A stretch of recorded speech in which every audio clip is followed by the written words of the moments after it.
Hello, writers. Come write with me. My name is Michaela Greenwood. I create worlds for mind adventures.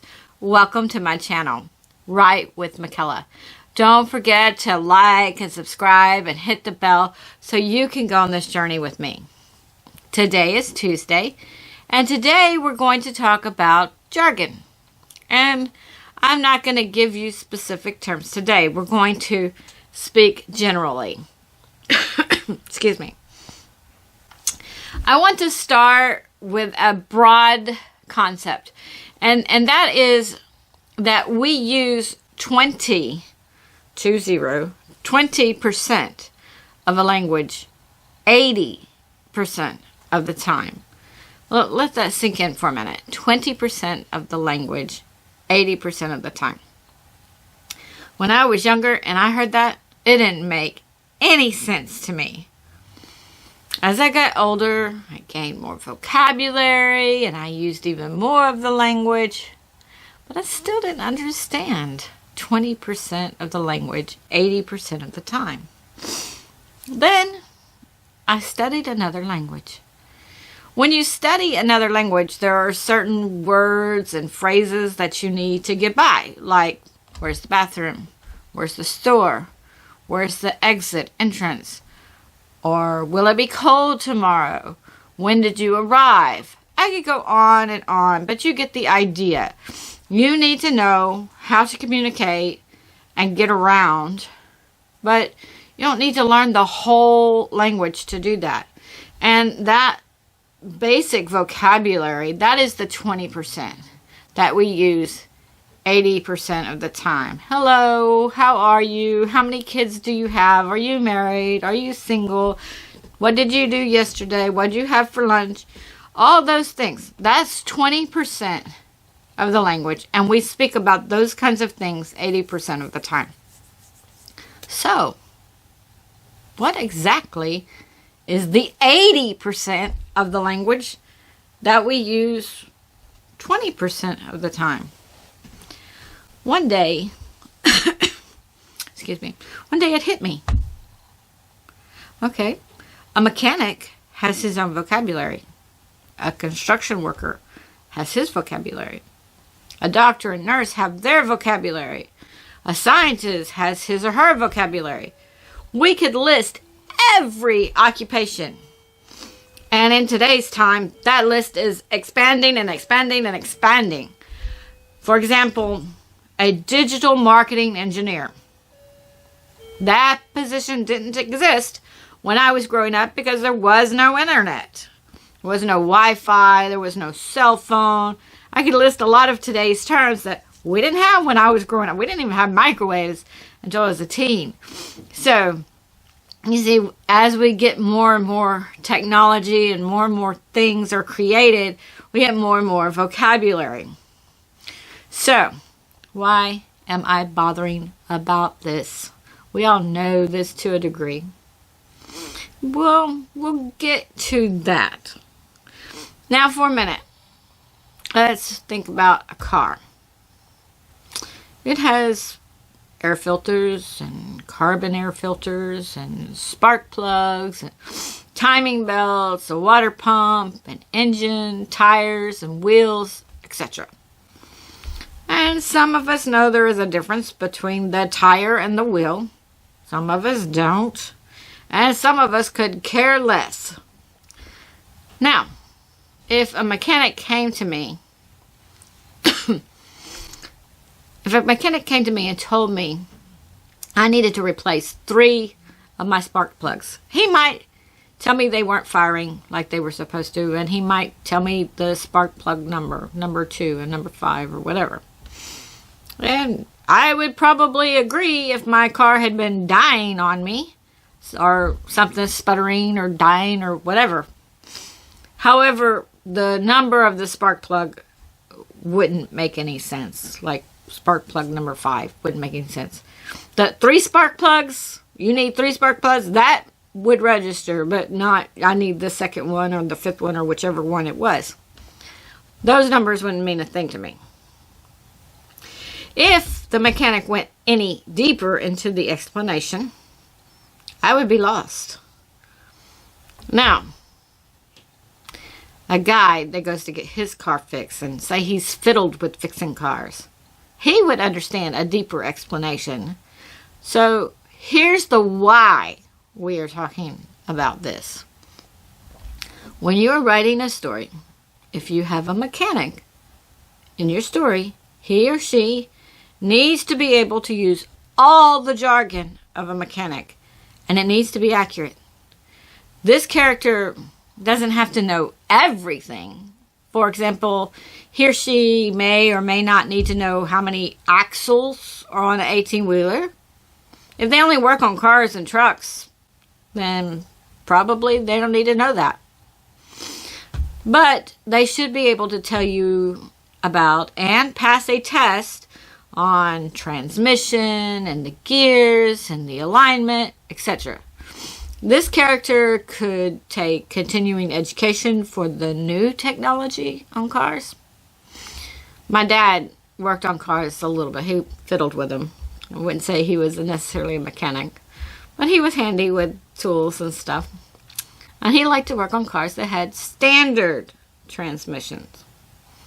He didn't want to mess with cars with automatic transmissions. He said on automatic transmissions, wires would go into a box and do something and come out the other side, and you wouldn't get to see what was going on. So you wouldn't know if something was wrong inside the box. Okay? Is the problem in the box, or is the problem somewhere on down the line?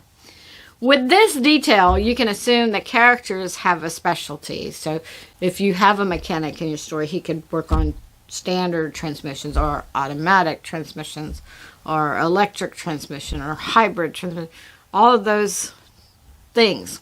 You wouldn't have to know everything. If you have a doctor, like in MASH, the writer, that's you, needs to know all the body parts, and the writer needs to know about viable medical fixes for combat. This is MASH we're talking about. If you could have different medical needs, if you had a different scene or scenario. The writer in this situation for MASH would need to know about medical exhaustion, and also how the doctors would ponder things to come up with the best solution. Remember in MASH, that was before a lot of the inventions that we have now. So they were having to come up with things. And I'd heard about this. I read this journal. Let's try this. Because we don't know how to save this leg, so let's do this. So they were trying to come up with the best solution. And you had them discussing things. No, that's not going to work because of this, or, those kinds of things. Also, the terms are very important. Okay? We're in the medical field right now. If you needed the word for the bottom number of blood pressure, diastolic, I got lazy and put in the word disyllabic. Those are pretty close. Some readers might read over it and just put the correct word in their mind. But some readers would stop and look it up. If you had doctors and nurses reading your story, you would instantly lose credibility. You would just gone. There would be no, oh, I know what he or she means, so I'll keep going. Nope. Your readers might just stop and put your story down. Your readers need and deserve better. Do your research. You can't create fictional worlds with such errors. Of course, in medicine, there are specialties as well. You have heart doctors and brain surgeons and kidney doctors and diabetes doctors and all these different things. So you don't have to know the whole entire medical field. Just need to know something, a good bit, about what your character is supposed to know. If your character is a lawyer, you, the writer, need to know how the laws work, how the court system works. You might even need to quote actual case law. that is appropriate for your story. Maybe not read out the whole thing, but you can say, in this case, this person versus this person, section blah, blah, blah. You know, case law. Because that's how some judges and things, courts, will go. They will kind of follow what has been done before. So, that you need to know that. You also, you need to know real courthouses. You would need to know if it were a civil case or a criminal case. You would need to know if it was in a county court or a district court, an appellate court, Supreme Court, federal court, state court. When you have the lawyer, these are everyday things that the lawyer does. They know this. They don't think about it. They say, okay, this is this kind of case. This is where we're going to go file the suit. They know it. So, if you want to have a lawyer, you need to at least look it up to do this story. When you have readers, you want them to engage with your story. You want your story to seem real to them. Now, I write fantasy and magic isn't real. At least not with our human senses and our human science. But I need to make sense to my readers. So, if I create jargon, like, say, an herb, and I call the herb froth batter, then the next time I mention the herb, I need to spell it the same way. And if I create rules for how the magic works, my story needs to follow those rules. This is just giving you some kind of thoughts of the jargon that you're going to be using in your story. So, when I watched Stargate, it's a science fiction series, they spoke about event horizon. And they spoke about that often. I don't know what that is. But recently, some NASA videos popped up into my feed. And I clicked on them and watched them. And guess what term they were using? Event horizon. I still don't know the meaning. I probably could look it up.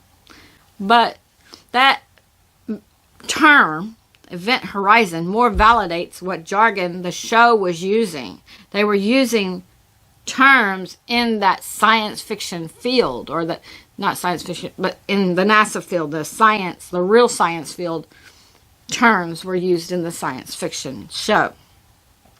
That makes the show more enjoyable, because if I did decide to go look up event horizon and have a deeper understanding of what was going on in the show, I would come up with a viable definition and something that would make sense in the context of the show. Now, that is not to say wordplay is not acceptable. Like putting in the word egg to spell egg acceptable. If a character was asking if eggs would work for breakfast, the reply could use the made-up word. There are a lot of people out there that are really good with wordplay. But here's the difference. Okay? The reader would know the intention or understand the joke or the underlying joke or underlying meaning. Wordplay is a clever use of jargon. It's not a misuse or an incorrect substitution of jargon from a field. Because we had the example above, disyllabic for distolic. That's not a joke or a clever misuse. That's just wrong. So when you do wordplay, you need to make sure that the reader can catch your meaning. Our readers come from all walks of life. If you're writing about a policeman, then police might read your story. Those readers will be the first to know you were bluffing about knowing your subject. The same is true for any field or occupation. As a teacher, they taught us, know your audience. But with writing fiction, we don't know our audience. There's no way to know. I mean, we might have a book signing and people might come up, but you're signing the book and you might get their name, but you're not going to know, oh, Sally was a nurse and Ed was a mechanic and Dick was a construction worker. Susie works in a shoe store. You're not going to know that. Maybe they might say that, but they've already read the book probably at that point, or they've read some of your work. So you didn't know that to begin with. You don't know your audience. And that would be good comment below. Actually, those would be really good comments below. So right down below. If you are a nurse, do you read stories where the characters are nurses? Same for you if you're a teacher or a policeman or a lawyer. Do you read stories with those characters? Or do the writers always disappoint you by missing crucial details and jargon? So as a policeman, you could never read a story with a policeman as the main character. Or if you're a nurse, you could never read a story with a doctor or nurse as the main character because writers misuse the jargon. Hopefully, there are writers out there that do their homework and get the jargon correctly so every field can enjoy the story. Remember, as writers, we want to take our readers away from their daily life and let them relax and explore different worlds. Using the wrong jargon would disrupt that and bring the reader back to reality. They would be like, what? And so sometimes, like, when I find something wrong in a book, I'm just like, what? And I'll read it again to make sure I didn't read it incorrectly. No, I read that right. What are they trying to tell me here? So that takes me out of the story. That pauses the story. That breaks the story. So it is not flowing and relaxing. That's not to say we don't make mistakes. We all make mistakes. Even when we are talking. I know on the channel, I've read the wrong name. I read warlock instead of wizard. Sometimes those mistakes were in the text. And sometimes they were just mistakes reading. When we are talking to others, or you have a friend you're talking to face to face, sometimes we say one thing and we mean another. And they've been following the conversation, so they can stop you and ask you. So that person is there. They can stop you, ask you what you meant, so you can clarify. Oh, you're right. I didn't mean to say that. It just kind of came out. Our readers can't ask us those questions. Thus, it is imperative to get things right. Not just the correct jargon and spelling, but also the grammar. So you want to have things right. Leave a comment below on a story where clearly the writer used the incorrect jargon. Hopefully it's not as bad as the example above with diastolic and disyllabic. There I go. Not used to saying those words. Those are not my 20%. Those are the 80% for me. And I didn't read that. I just made that up. I heard the disyllabic one day and I just like, ooh, that kind of sounds like diastolic. So, and that kind of helped me to think of the idea for today's video. So I made that up. If you can't think of an example, which would be a good thing, then leave a comment on if a writer wrote in the name of the wrong character, or they wrote a positive sentence when they needed a negative sentence, or vice versa.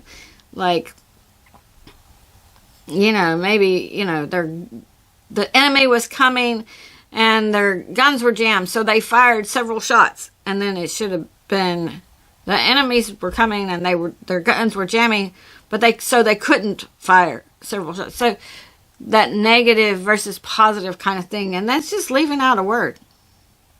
Or instead of they couldn't, they could, or, those kinds of things. You're just leaving off the contraction at the end, or you're leaving off the not. Just leaving out one little word, and it changes the meaning. And I know I've read that in books. I've read that in my stories, because I'll be reading along. Like sometimes I put my books down for a couple of months. I go back and I read. I'll be like, what? But then I'm editing, so I can fix it. So hopefully none of that ever makes it out when it's published. But leave a comment on if you've read some of those kinds of things. Also leave a comment on a word from your profession. If you're a writer and you get paid for writing, then you can leave a word about writing. But if you're, a different profession, then leave a word that the average Joe probably wouldn't know.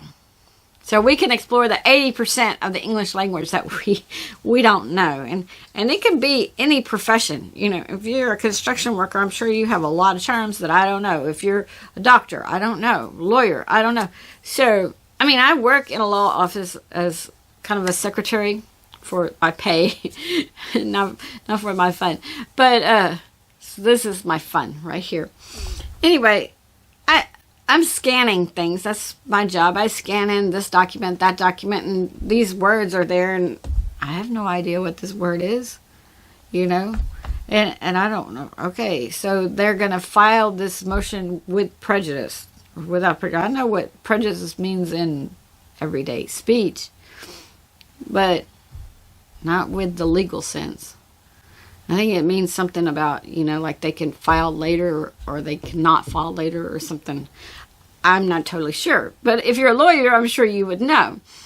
You go to the doctor's office and they say, oh, well, your kidney numbers are blah, blah, blah. And it's like, I couldn't even tell you the range that my kidney numbers should be in. I couldn't tell you the range that any other number should be in. What's the blood pressure supposed to be? Oh, your blood pressure is high. It's like, okay, what was it? The bottom number's okay, but the top number's a little higher than I wanted. And still, that doesn't tell you what range it should be in.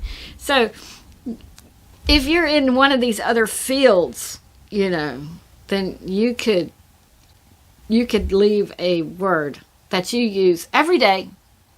You just use it every day. It is a normal term. It's easy for you to understand. But when you go home and you sit around the campfire and you're talking to your friends or your relatives, people are looking at you like, what exactly does that mean again? So leave one of those words so we can explore part of the 80% of the English language that we don't know. Here's another thought. Measurement.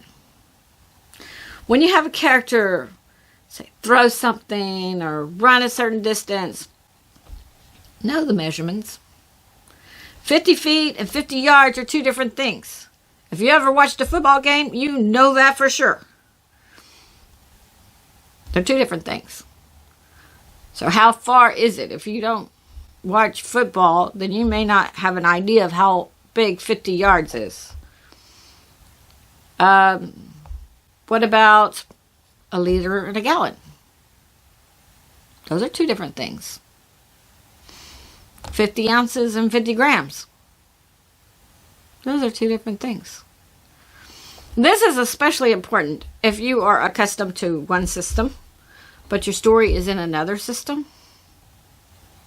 If you start saying 50 grams, because you know that the people that are probably going to read your story are, over in Europe or something, and they're not necessarily in America, or you want the story to be more worldwide, you say 50 grams, and you're thinking 50 ounces, they're not the same.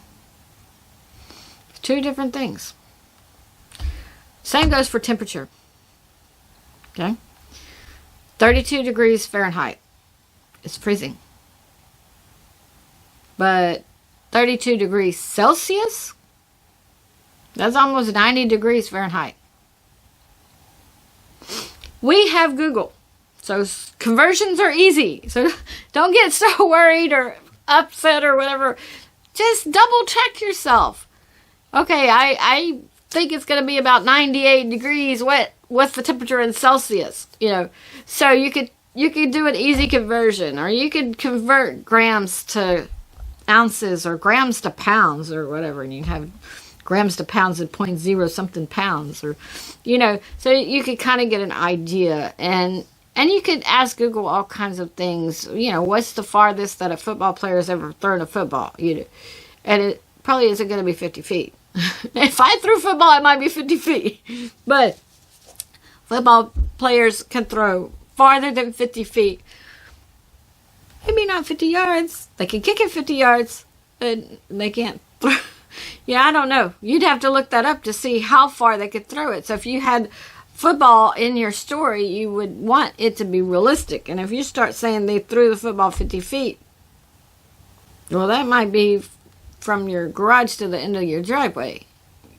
That's maybe what I could do, but not somebody trained.